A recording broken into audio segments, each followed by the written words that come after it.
Got a best of three here from our Warpstone Cup between TheLastMohican and HisDudeness, Chaos Dwarves, and Warriors of Chaos. Not the most sweaty tryhard factions, not even close. They're not troll, both are like in that kind of like fine territory. I don't know. I feel like Warriors of Chaos would have been stronger, but for some reason just aren't amazing. We do see the Skull of Catan combo. That's very common. Skull plus Final Transmutation for one very powerful overcasted Final Trans to get some things going. Then we have a bunch of Marauders and Forsaken, a couple Rot Knights, the Marauder Horseman with Throwing Axes, Sigvald the Magnificent, who I have not seen in a hot minute, but he is back. Ready for some action here. Cool. Cool. Straightforward.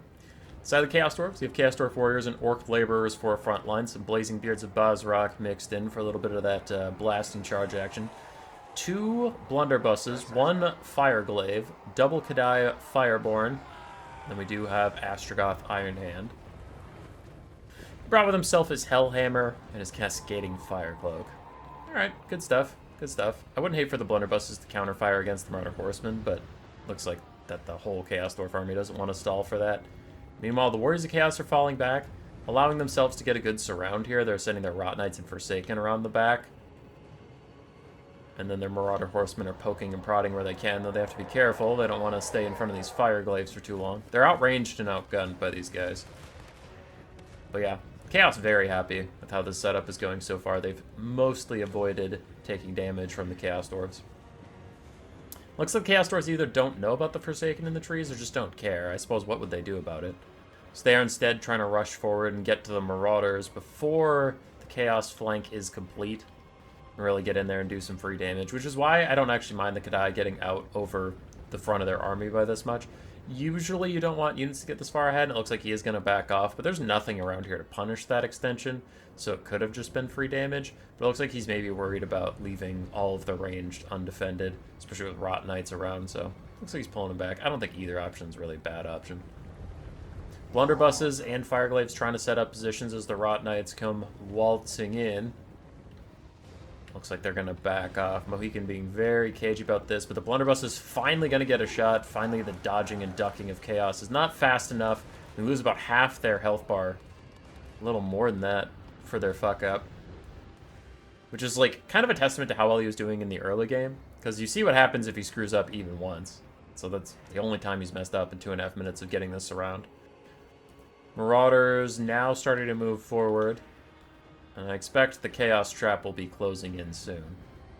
Times 2 speed as they jockey for position just a little bit, but it looks like on the far side we maybe got something going. Blunderbuss is setting up. They're trying to get behind their Dwarf Warriors, but then the Chaos Dwarf Warriors are blocking their shots. Making it a little difficult to really shoot at the Forsaken on that side.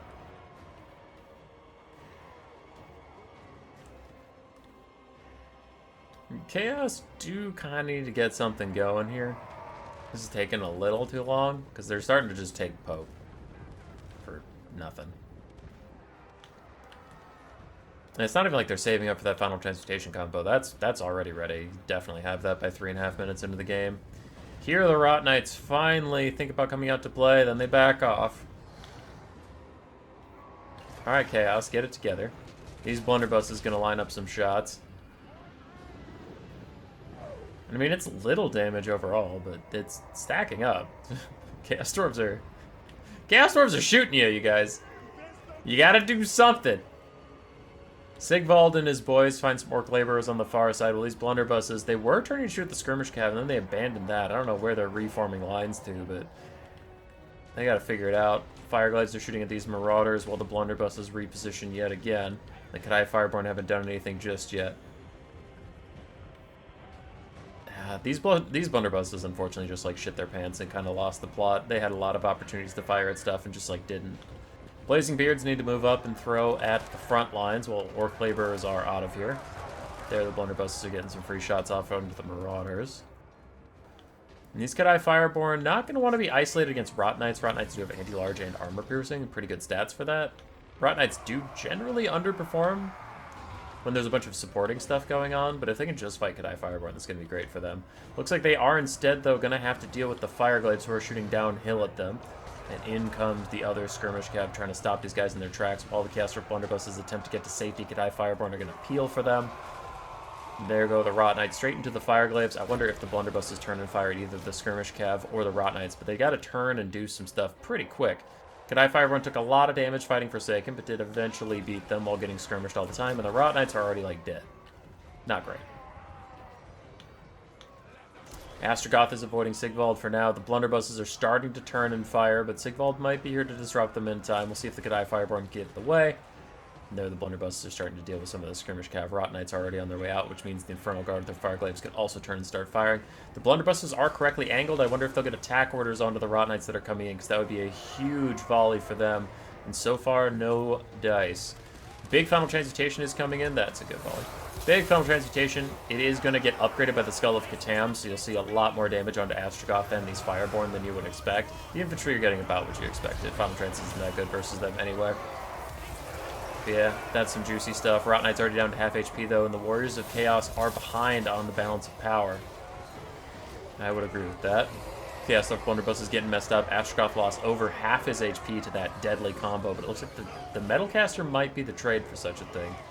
The Infernal Guard and those blunderbusses are shut down. This other one is quite damaged, but it's relatively safe, considering that it's surrounded by its own allies at the moment, while these two are kind of just completely saturated in Warriors of Chaos.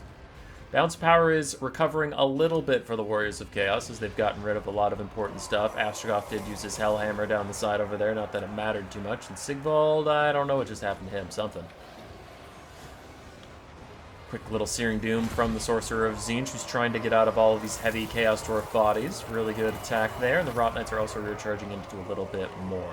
Kadai Fireborn still running around, being a nuisance. Looks like one of them is faded away entirely, because I don't see it anywhere. Nope, they're way over there, just getting kited by the throwing axes. Understood. Balance Power is coming back to even. And the Rot Knights are routing again. One more route and they'll shatter. I don't know if this Rot Knight's ever routed, but I know that one's routed twice. Metalcaster also routed, but he will rally soon. He'll be just fine. The Chaos Dwarfs don't have the resources to chase him off. Astrogoth is thumping around, hoping to get involved somewhere.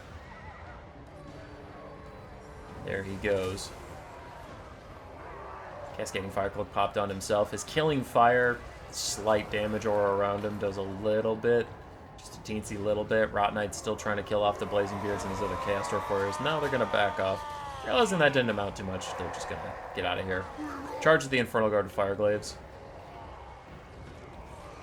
If the Infernal Guard can turn and fight for a little bit, their flamey halberds could be pretty good against the Rot Knights, who do have a weakness to fire due to their regeneration.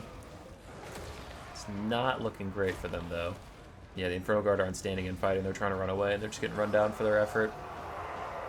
Kadai Fireborn helping out these Orc Laborers and Astrogoth deal with the situation. Sigvald is taking significant damage. We'll see how much of it he can heal up. He is on fire, which of course reduces all healing by 50%, etc. We've heard all that before. The Chaos Dwarves are starting to shore up their central lines. The Blazing Beards even still have some blasting charges left. We'll see how well Astrogoth can do versus Sigvald, or if he can just get out of here. One of the Kadai Fireborn fades away. Another one is looking close to that. And Sigvald is still in the duel with multiple Kadai, Chaos Dwarf Warriors, and Astrogoth. But if he can get one or two more hits on Astrogoth, that'll be over for the Chaos Dwarf Chair Lord. Goodbye, Kadai. It was nice to see you for today. In come the blasting charges from the Blazing Beards, but they only get a couple, like literally 2 or 3, before the skirmish cab is out of the way.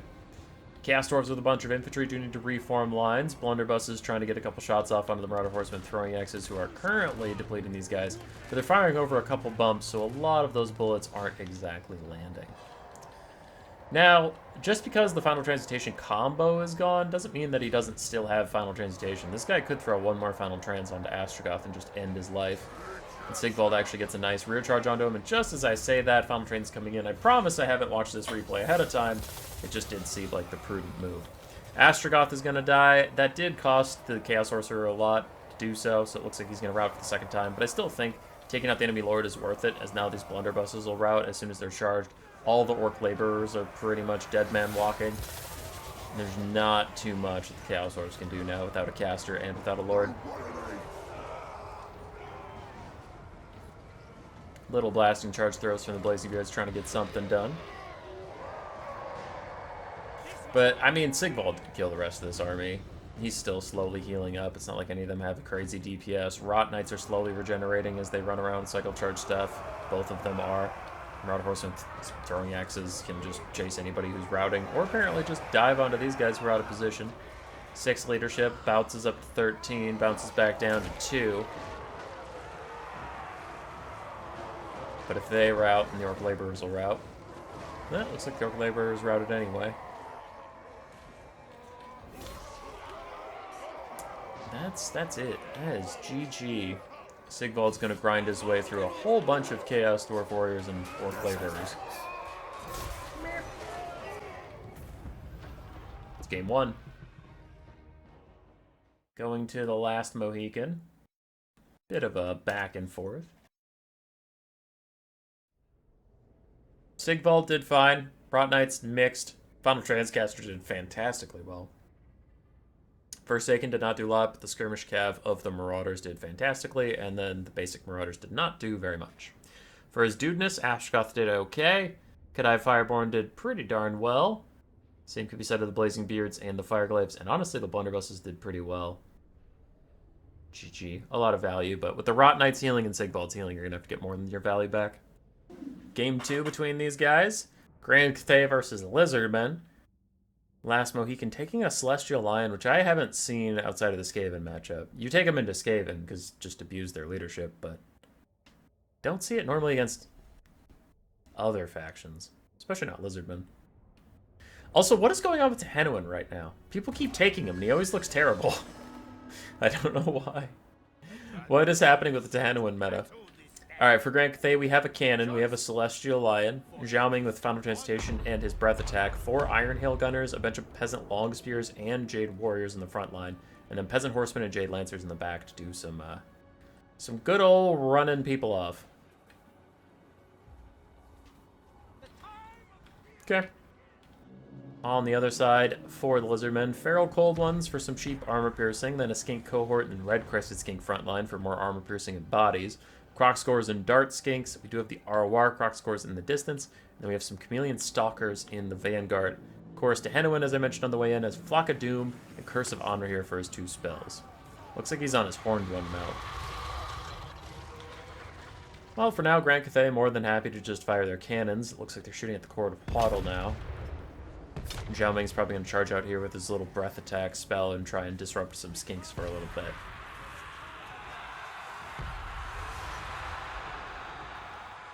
Grand Cathay stands ready, and some of their Peasant Horsemen do get caught napping a little bit by the Feral Cold Ones. These Velociraptors recently got some cost increases. That was the only nerfs they took. I mean, they're meaningful. All these Skinks also cost more. Chameleon Stalkers came into sight, and the Jade Lancers got a beautiful big charge onto them, and that was a nice Breath Attack for Xiaoming in the distance, so things going very well for Cathay in the early game. Iron Hail Gunners firing at the front line. Celestial Lion is in. Diving onto Tehenuin, he'll probably use his Roar soon that removes ITP or whatever. And just lowers the leadership. It might honestly get rid of these Skinks as the Iron Hail Gunners are beset by Feral Cold Ones. Peasant Long Spears are going to move up and try and help with that, as are Peasant Horsemen. Xiaoming is in, disrupting the Sacred Croc Scores for a little bit. Then we might have to turn back into human form and pop off Final Transmutation quick onto Tehenuin. There's that Fearsome War, removes ITP, getting all those Skinks of Terror out. And man, look at the Croc Scores taking damage on the way in. They're getting lit up. Iron Hail Gunners are trying to fall back as Peasant Horsemen cover their escape, and cannons keep firing over their heads to get anything done that they can. Meanwhile, in the backline, Jade Lancers and Peasant Horsemen getting run off by the Feral Cold Ones, which would, if they weren't rampaging, could turn and focus on the cannons, but oh my god. Speaking of focusing, focus fire down with Croc Scores and Red Crest Skinks. Those guys are dead instantaneously. And Xiaoming is still running around, being annoying as the peasants push back Chameleon Stalkers, the Feral Cold Ones, Skinks. Everybody's running for the hills, except for the Court of Waddle, who are now alone fighting Peasant Long Spears in the shade, in the shadows of the land. Looks like the light source is the moon, so it must be the mountain's shadows we're fighting in. Tehenuin is trying to do some disruption, but the Celestial Lion is after him. Wherever he goes, it will follow. Grand Cathay is very ahead on the bounce power. I would definitely agree as Croc Scores continue to get hit in the butt by those cannons. Celestial Lion chases down Tehenuin, and the Flock of Doom won't be enough to save him just yet. If Zhao Ming transforms into human form, he could throw down a Font of Transmutation, but it looks like he's been spending all of his winds of magic on these breath attacks that are taking out a lot of skinks. So many skinks. Now the Iron Hail Gunners, free and clear to fire at whoever they want, are going to shoot at the Court of Waddle. Curse of Honor here, going to lower their stats as Chameleon Stalkers get a flank attack in. 0 and 0 for melee stats. Oh, there's some Saurus. Hello, Saurus. Looks like we had one Saurus spear in here, just fighting Peasant Longspears most of the time, but now it's trying to stop the Iron Hail Gunners. Still, the cannons are online, just ignoring Tanoin entirely as the double flying monsters of Cathay try and out-duel him. Man, the Court of Waddle are going through it right now as the Iron Hails continue to light them up. Not taking as much damage as I would have expected, but I suppose they do have physical and missile resistance. That kind of helps. 20% less damage for them. But it's still looking pretty brutal, ladies and gents. Cathay is strong. This cannon tries to turn and fire point-blank range into the Court of Waddle and maybe save the Iron Hail Gunners while they're at it. Looking a little unlucky, but maybe Zhao Ming can terror out away the Red Crest Skinks, which he did. Now the cannons are free and clear to keep firing. That Celestial Lion is just dogging Tic-Tac-Toe. Whatever, Tanoin. He's pretty much Tic-Tac-Toe. Court of Waddle are routing, so are the Skinks. Balance of power tips dangerously close to army losses, and I do think it is over. One more hit on Tanoin will seal the deal. Celestial Lion gets the hit. That is army losses. For the second time, I promise I didn't watch them ahead of time. I just cast a lot of games. Celestial Lion with a casual 1600 value. Jade Lancers and the cannon did fine. Iron Hail Gunners did okay. And then Jade Warriors held forever. Peasant Longspears also held for quite a long time. For HisDudeness, unfortunately, Tanoin just blows. Just sucks and blows. Stalkers had a tough time. Red Crest Skinks had a tough time. Feral Goldlands did okay. Jav Skinks did okay. GG. Roar. Subscribe, yes, yes.